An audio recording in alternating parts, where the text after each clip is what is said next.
Bienvenue à tous les amis, bienvenue sur cette chaîne YouTube. Je suis en compagnie de Célophat. Bonjour tout le monde. Ici Bonsoir. présent. Bonsoir. Il est tard. Il est tard. Vous allez dormir après cet épisode. Nous allons effectivement dormir. Et pour ne rien vous cacher, on va dormir, enfin moi personnellement je vais dormir juste derrière, sur un petit lit simple élaboré. Et Célophat, ici présent, va se lever à quelle heure? T'as dit 5h30 on dit ça? Je sais pas. Tu sais pas. C'est le plan normalement avec Guillaume. Mais je crois qu'il faut être smart là. Ok. Il faut que je dorme un peu plus. Après, ne pas dormir m'emmène dans un état de conscience modifié. Oui. Quand je manque de sommeil, je vois la vie sous un temps un peu comme quand on prend des drogues. Ouais, ça modifie ta perception De tout.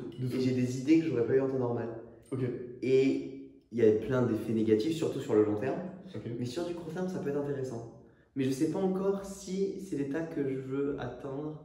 Bah en fait, à quoi te servirait cet état? Parce que du coup, tu peux pas le garder toute ta vie, forcément. Non, mais pour écrire une conférence, par exemple, Ça peut être. que j'ai potentiellement dans 48 heures. Ah les gars, on ne dira rien, mais effectivement, c'est une conférence du coup sur laquelle tu vas parler quoi, création de contenu, tout en vrai un peu. Non. Rien, bonne écoute. Ouais, je sais pas encore. Tu sais pas genre. J'ai écrit des trucs sur les mots. Sur les mots? Les mots. J'ai l'impression que les mots, c'est important. Ok. Ça définit tellement de choses. Même là, tu vois, sans les mots, on serait pas en train de faire cette vidéo. Faire cette vidéo, ouais. Sur la puissance des mots et tout, et j'ai plein d'exemples dans ma vie où ça m'a vraiment aidé. Je crois que je vais l'amener comme ça. On va Ok. voir. Mais c'est trop intéressant parce qu'en plus, les mots, ça serait relié du coup à la conférence de Cana, en vrai, un peu sur le copywriting. Ah, pour vendre, ouais. Ouais. Bah en vrai, je sais pas, tu peux faire un truc complémentaire en vrai par rapport à Ouais, ça. je pense, ouais. Ouais. Ouais. Et les conférences que tu as faites avant, tu parlais de quoi généralement? Plutôt genre ton parcours, tu parlais de quoi genre? Oh, j'ai pas fait tant de conférences que ça. J'ai Ouais. plus fait de podcasts en fait. T'as plus fait de podcasts? Ah ouais, j'en ai vraiment fait beaucoup. Et je suis plus habitué à parler à une caméra que Ok. parler à des humains. D'habitude, Ouais, c'est l'inverse. tu vois, ouais, c'est l'habitude. D'habitude, c'est l'inverse. Ouais. Et moi, j'adore parler à une caméra. Ouais. Quand je regarde une caméra, elle est inoffensive. Tu vois ce que je veux dire? Ouais. Alors là, c'est un petit téléphone. C'est vrai que ça Et fait limite, peur. j'oublie la répercussion que là, il y a 500, 1000, 2000 personnes qui sont en train de Et regarder. du coup, tu peux plus être éloquent en fait, plus Ah oui, parler oui. de ce que tu as envie de Être parler. éloquent, et j'ai encore moins de. En fait, il y a un truc dans le cerveau qui est pas je suis en train de parler à 2000 personnes. Ouais. Tu vois, au moment où tu le fais, t'es Ouais. pas conscient. Du coup, après, tu postes, et même si t'as peur, tu fermes l'écran et c'est fini, tu vois, ça n'existe plus. Ouais. Ça Alors existe que plus. une conférence, Alors que, bah, une t'as conférence, t'as les gens en face, quoi, tu vois. toi Ah, c'est ça. Ouais, Peur du rejet, il y a tout qui revient, peur du truc et tout. Ouais, toi tu le ressens des fois. Bah, dans des le stress, c'est ça. Hein. Ouais. Le stress, c'est peur que les autres me rejettent, instinct primitif. Si les autres me rejettent, alors je me fais bouffer par un tigre à C'est la ça, mort, c'est la je vais mort. mourir. Ouais. Donc c'est pour ça que le stress d'une conférence, c'est intéressant. Mais bon, après. En vrai, c'est un stress que tu ressens dans plusieurs situations, je trouve. Mhm. Je sais pas, moi je peux le ressentir à divers moments, tu vois, mais à chaque fois, c'est relié toujours à cette peur de la mort, du coup. Alors qu'en vrai, bah, c'est le cerveau qui est toujours configuré de la manière avec laquelle il était configuré à la préhistoire, sauf que la réalité, elle est tout autre. C'est que si tu foires ta conférence, bah, tu peux totalement être désidentifié de ça et vas-y, tu vas pas Il va mourir. rien se passer. Hein. En plus, on a un grain de sable au milieu de plein de grains de sable dans l'univers là. Ouais, exactement. Qu'est-ce qu'on s'en branle? Tu t'en bats les couilles, mais Qu'est-ce même qu'on si s'en tu branle? foires un millimètre de la conférence ou tu bégayes et tout, Ah, mais même si je fais trop de la merde, Ils vont même pas si je revenir, te en fait. pisse dessus et tout, c'est pour le storytelling. Hein, ça fait une bonne anecdote. Hein. exactement. Non, mais C'est vrai. vrai. Mais les gars, on n'en parle pas assez, mais voyez ce que vous ressentez au fond de vous quand, je sais pas, vous devez aller aborder, j'en sais rien, cette fille au supermarché ou quand vous devez tourner cette vidéo, vous ressentez un truc comme ça dans le ventre, bah en fait, juste battez-vous dans les couilles. En vrai, ça peut paraître un peu con comme conseil et tout, mais en vrai, vous pouvez juste faire attention, je pense, à cette sensation parce qu'elle est normale en vrai. Voilà, les gars, on vient de le dire, hein, mais vous avez un cerveau qui est assez similaire en fait, ouais, primitif, on peut le dire. Mais ouais, juste on s'en bat les couilles en fait, littéralement. Tu sais que c'était avec un pote, j'ai débloqué ça genre à 18 ans, quand on a fait un voyage sans argent. Et dès qu'on avait peur de faire un truc, on avait un code qui était de se dire grain de sable. Et juste après, l'autre il passe à l'action. Et c'est tellement allé loin que mec, je me suis gravé ça sur l'épaule.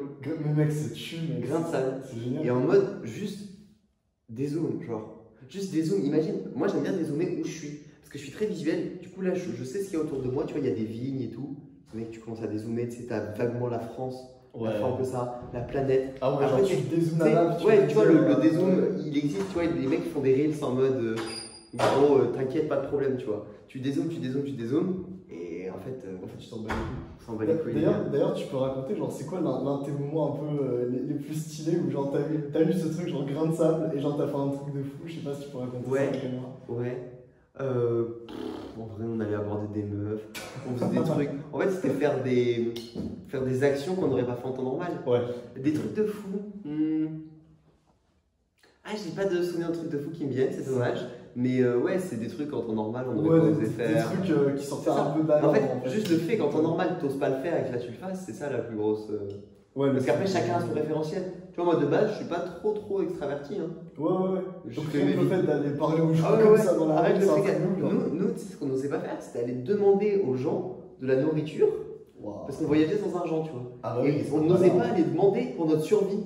J'étais en mode, et à un moment, je lui dis, mes frères, si là on va pas demander à manger, c'est-à-dire qu'on est prêt à mourir pour la peur du rejet qui n'existe même pas. Les gens ils vont s'en battre les couilles, dans 10 minutes ils t'ont oublié. Je dis, c'est pas possible, on y va. Et genre, ça a tout débloqué après. Putain, c'est incroyable. Ouais. C'est vraiment stylé. Et juste pour revenir aussi sur soit les sujets que tu aimes bien parler, que ce soit dans ta création de contenu ou même dans les conférences et tout, toi c'est quoi souvent, tu dirais vraiment le sujet qui revient le plus, mais surtout toi qui te fait vraiment le plus kiffer?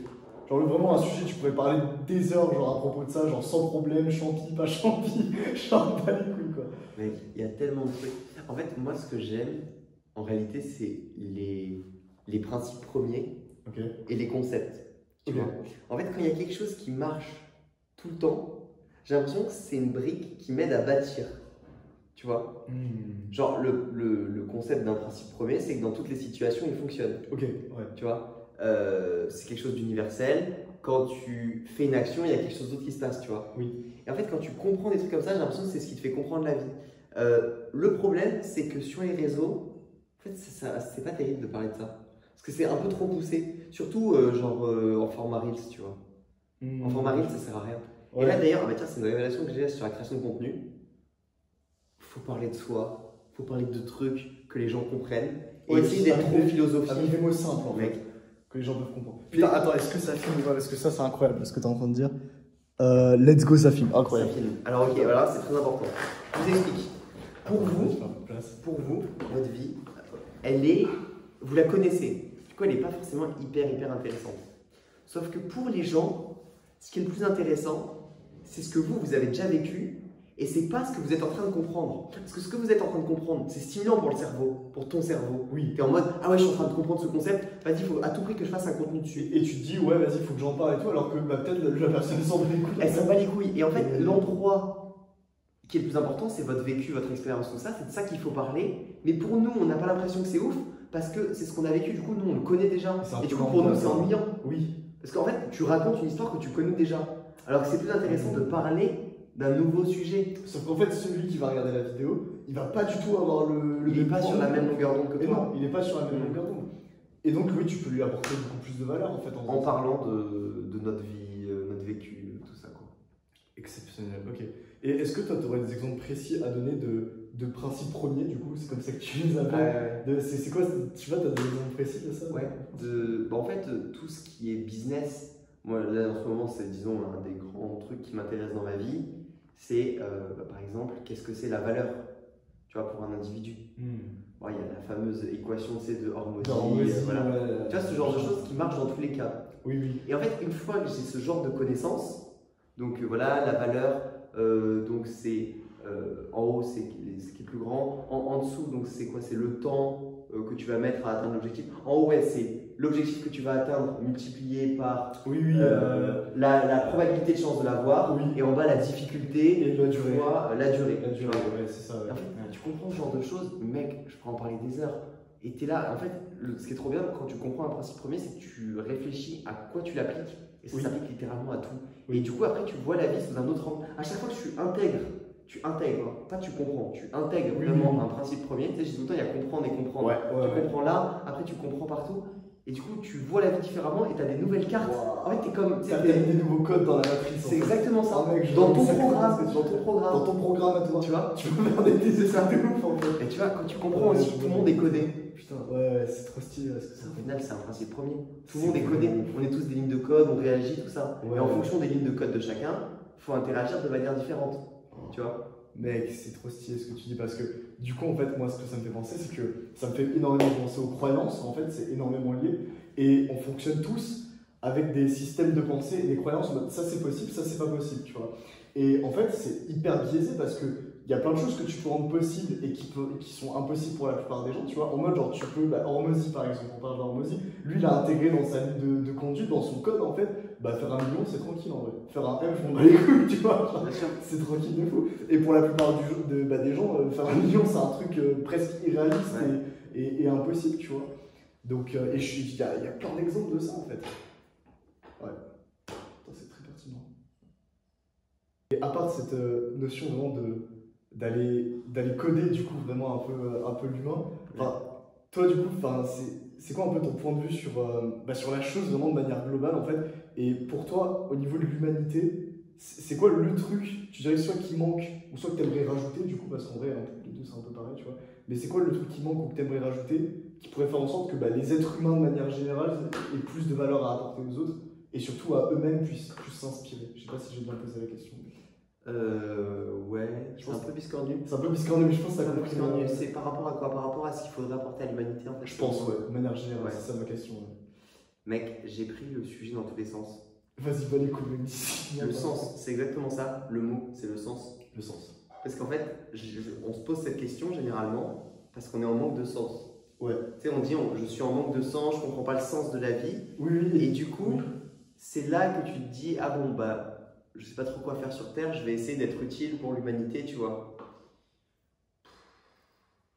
Au final, mec, on comprend rien, tu vois. Ouais. On comprend rien. Donc, si je décide que je veux apporter des choses, c'est avec mes croyances, encore une fois, tu vois, c'est hyper biaisé. Et je sais qu'au fond, c'est que des envies pour me divertir moi. Et en fait, tu crées le sens. C'est un peu ce que tu dis en fait. Franchement, en fait, tu vois, moi j'ai plus l'impression de m'être créé un jeu. Genre, je suis là, tu sais, tout le temps, j'explique, bon, j'aimerais faire une école. Au final, c'est un petit peu égoïste, c'est pour que mes enfants aient une bonne éducation. J'ai pas envie que mes enfants fassent une école à la maison, donc je me dis, je crée une école stylée, on fait un truc. Exactement comme ça. On fait un truc, il y a un village qui arrive, tout ça. Ah, les verres sont cassés. Les verres sont cassés, les amis. Et donc, en fait, le truc, c'est que je pourrais me dire, en vrai, tu vois, je serais en mode bullshit. Si je te dis, oui, je pense que l'humanité. En vrai, j'ai envie au fond de moi. Je me dis, en France, on pourrait révolutionner l'éducation, rendre les gens beaucoup plus libres, etc. Mais ça fait pas Au final, c'est mon jeu. C'est moi qui décide parce que je trouve ça marrant et du coup, je veux voir si c'est possible et je vais essayer de le faire. Mais dans le fond, est-ce que c'est une bonne décision? J'en sais rien. En fait, pour savoir si c'est une bonne décision, il faut le faire. Parce qu'en réalité, imagine là, l'école, on la révolutionne, tout le monde est libre, les gens sont beaucoup plus libres de leur choix, beaucoup plus de gens peuvent être entrepreneurs, etc. La société, elle ne fonctionne pas. Oui. On a besoin pour l'instant de PNJ qui font des trucs comme ça, bip bip, bon, bip bip à la caisse. Ça, à la rigueur, il y aura des machines, tu vois. Oui. Mais on va avoir trop de PNJ qui vont juste consommer, qui vont pas créer de valeur, du coup, ils servent techniquement à rien. Donc, autant les mettre dans un système où ils sont utiles. Tu vois. Donc, en fait, c'est utopique de dire oui, on va rendre les gens plus libres, etc. On va faire une école stylée. On va tous les libérer. Je vais le faire pour mes futures générations, à la rigueur, tu vois. Un peu de manière égoïste, mes enfants, etc. S'il y en a d'autres qui veulent profiter autour et qu'il y a des parents un peu conscients qui se lient au truc, bon, on fait un truc stylé, j'aurais vécu une vie stylée. J'aimerais bien révolutionner le monde. Bien sûr. Mais dans une moindre mesure, je comprends ce que tu veux dire. Et puis, on revient aussi sur cette notion de. En fait, souvent, on veut. Enfin, moi, j'avais un peu ce syndrome-là, tu vois, en mode, vas-y, je veux sauver les gens, en fait. Tu vois, je veux avoir un impact sur tout le monde le plus possible. C'est pour ça que j'ai démarré la création de contenu, tu vois, quand j'avais 18 piges. C'est pour ça que j'ai fait de la vente aussi et tout. Mais en fait, plus j'avance et plus je me dis, en fait, il y a des gens, ok, je peux faire mon maximum, mais je peux pas aller plus que ça. Tu vois, ils ont pas envie de céder, ils ont pas envie de changer et tout. Et en fait, ça serait contre-productif de gaspiller de l'énergie, entre guillemets, avec ces gens-là. Et alors que d'autres personnes, en fait, il y a tellement d'êtres humains différents sur cette planète qu'en vrai, il y en a avec qui tu passes tellement moins de temps et où tu aurais tellement plus de résultats sur tous les plans, que ce soit au niveau de discussion, même pas que de vente, pas que de closing, mais sur tous les aspects. Et vraiment, Est-ce que j'ai une question, est-ce que tu sais pourquoi tu as envie d'aider? En fait, au début, j'aurais pu te dire, j'ai envie d'aider parce que ça fait partie intrinsèque de ma personne, d'accord? C'est une motivation intrinsèque plutôt. En fait, la vérité, c'est que c'est pas vraiment ça, en fait. C'est pas vraiment une motivation intrinsèque, et plus j'avance, plus je me dis que je me suis construit cette croyance, c'est-à-dire que je suis Tristan et je fais mon métier, je fais mes activités, etc., dans le but de devenir libre et d'aider les gens. En fait, la vérité, c'est que je pense que je me suis créé cette croyance-là pour me donner du sens. Tu vois, on revient à ce qu'on disait tout à l'heure. En mode pour me dire, ok, mais ma vie, elle a un sens en vrai. Genre, j'ai une mission, tu vois. Je dois faire les choses, etc. Parce que si, parce que ça. En fait, la vérité, c'est que, bah, en fait, ça, je pense qu'on s'en bat les couilles aussi, tu vois. Il n'y a pas tant d'importance sur ça. Je peux me dire ça. Et je pense que toi, derrière la caméra, tu peux te dire, ok, je vais créer mes vidéos pour avoir un impact. Et en vrai, c'est bien, hein, parce que tu peux avoir un impact. Même moi, je suis sûr que j'ai eu un impact sur plein de vies, et toi aussi, mec. Que ce soit avec tes conférences ou tes vidéos, même moi, les gens que j'en appelle qui te connaissent aussi, du coup, ils me disent, mec, je kiffe ces potes, il a un peu changé ma life et tout. Mais je pense qu'au fond du fond du fond, ça n'a pas de sens, en fait. Tu vois ce que je veux dire? Moi, je pense qu'il y a quand même plusieurs couches. La partie intrinsèque, j'y crois, du fait que, bon, tu sais, on est tous la vie. Parce que là, tu vois, on incarne tous la vie. Conversation avec Dieu. Tout est unicité dans le monde. Oui. La vie, elle a qu'une envie, c'est de se développer. Dans le jardin, l'arbre, il pousse. Toi, tu fais cette vidéo, avec moi, on discute pour s'élever. Tout se développe, tout va vers le haut. Ouais. Et donc, si toute chose incarne la vie, au final, c'est qu'une seule chose dans le fond, donc la vie est de la vie. Donc, quand je te parle et que j'essaie de t'aider, toi, tu essaies d'aider quelqu'un d'autre, au final, c'est juste la vie qui s'entraide qui s'entraide entre elles. Et qui se développe, qui fait ce qu'elle est censée faire. Tu vois, donc qui est juste en train de se développer. Ouais. Et donc, si toi, t'es moi je suis le chat, et ben le chat, il me donne de l'amour pour développer la vie, et la vie grandit un peu tout le temps, tu vois. Donc ça, c'est la première chose, je pense, du coup, que c'est intrinsèque, qu'il y a une partie qui est vraie. Et ensuite, je pense que c'est beaucoup de trauma. De trauma? Ouais, de trauma. Moi, j'ai fini par comprendre ça. C'est en partie grâce à des choses, des choses que j'ai vécues dans mon enfance, où je me sentais inutile, etc. Et maintenant, en fait, cette envie de me sentir utile, c'est pour cette raison. C'est pour guérir ce trauma, entre guillemets. Ok, l'enfant intérieur, un peu, les choses complètement. Ouais, complètement. Et je pense que c'est énormément ça. La génétique, c'est une grande partie. Ouais. Déjà, la génétique, c'est une énorme partie hein, de comment t'es fait. Mais après, tout ce que tu vis, tu sais, quand t'es entre genre 0 et 7 ans, t'es beaucoup plus malléable. Ouais. Tu sais, si t'entends des voix, etc. En fait, ton cerveau, il est sur d'autres ondes, des ondes plutôt θ que t'as quand tu médites, par exemple. Ouais. Tu vois, c'est un peu les mêmes ondes en fait qui sortent du cerveau. En fait, et qui sont super malléables. Tu vois, par exemple, quand tu es en état de méditation, on peut un peu t'hypnotiser, etc. Bah, c'est les mêmes ondes quand tu es enfant. Et du coup, quelqu'un qui te dit non pour t'acheter un bonbon, un truc comme ça peut être un trauma. Ouais, tu vois. Ouais, un truc aussi bête que ça, j'avais lu ça. Et tu vois, par exemple, quand on dit quelque chose aussi bête que ça, on renie un peu notre enfant intérieur qui a vécu des trucs comme ça. Oui. Donc, il faut faire gaffe. Mais on émet un jugement sur l'importance de la situation. Pour l'enfant, c'est et à chaque fois qu'on en parle, on a l'habitude, et plein de fois j'ai demandé à des gens de faire un peu de discussion comme ça pour essayer de creuser, et souvent on tombe sur des traumas. Les personnes me disent ah ouais non mais j'ai un souvenir qui me vient mais c'était vraiment un truc, c'est un petit truc de merde.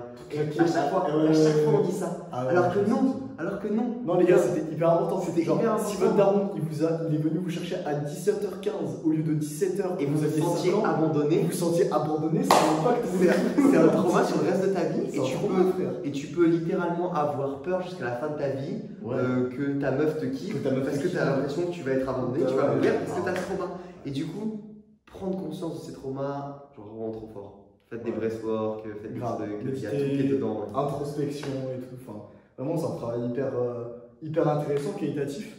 Et puis surtout, en vrai, juste le fait d'en avoir conscience, c'est pas tant. Parce que moi, souvent, j'ai ce truc-là, je sais pas toi, où un peu vraiment esprit, je pense, masculin, rationnel et tout. J'ai un problème, je dois avoir une solution, tu vois. Genre, vraiment, c'est A plus B égale C, tu vois. Et en fait, des fois, il n'y a pas forcément besoin de ça, tu vois. Genre, juste là, par exemple, le fait de juste prendre conscience de tes traumas, ça peut suffire en fait à te dire, ok, bah, j'ai ce trauma-là, et juste je peux vivre avec en fait. C'est ok de l'avoir, tu vois, je peux pas forcément changer, j'ai pas forcément une solution à mettre en place pour enlever ce trauma, etc. et tout machin. Mais juste le fait de, tu vois, tu médites, tu t'introspectes et tu te dis, putain, mais oui, c'est passé ça dans mon enfance. Et du coup, c'est pour ça qu'aujourd'hui, je me sens comme ça, par exemple, dans certaines situations. En vrai, je pense que ça peut suffire. Enfin, je sais pas si tu ressens. Et tu ressens. Ressentir en fait les sensations, tu sais, le corps il est en fait d'où la somatique, ce que fait etc. Tu sais, tu as des sensations dans le corps. En fait, tu vas dans la sensation, juste tu prends le temps de ressentir.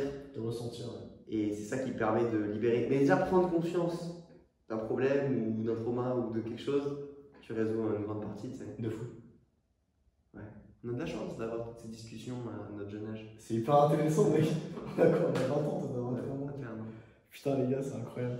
Non, C'est bon, en clair. vrai, c'est bon. Je pense que, Magnifique. à part si t'as envie de parler d'un autre sujet, il y a un truc qui me vient très bien. comme ça. Très Je bien. pense que c'est court, c'est efficace. Ah, c'est parfait. Tout Bonne ce qu'il vidéo. faut. Et puis, bah, merci à toi, du coup. Méditez, faites des breathwork, Faites des introspectez-vous. Introspectez-vous et Et nous, on va dormir. dites à votre daron si vous avez un petit frère ou quoi qui vienne pas à 17h15 au lieu de 17h. Donc voilà. Bon, bah, bonne nuit, les gars. À bientôt, l'équipe. Merci.